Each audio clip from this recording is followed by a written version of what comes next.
Assalamu alaikum guys. This has been one of the most requested tutorials, so I thought I would share an easy tutorial of this hijab style. To start, I'm using a rectangular scarf or dupatta about 1.8 meters long. Make sure you have one short end and one long end. Make a fold with the one side and then grab the inside seam of the other side. Now cross it and knot at the back. You will knot it appropriately to get the look you want in the front.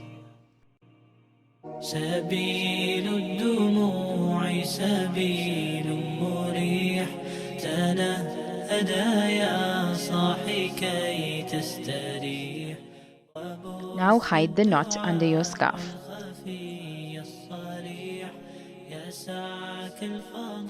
Adjust if you need to and pin the sides so your scarf stays put. If you're using a non-slip or cotton scarf, you can just skip the pins.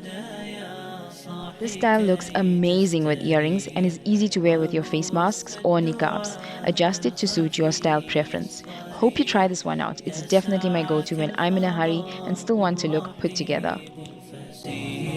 فبالله كم تستطب القروح ويبرأ Hey guys, just to quickly let you know that you can get quality satin scrunchies on stylexploras.com or simply DM me on Instagram. Thank you for watching. Assalamu alaikum.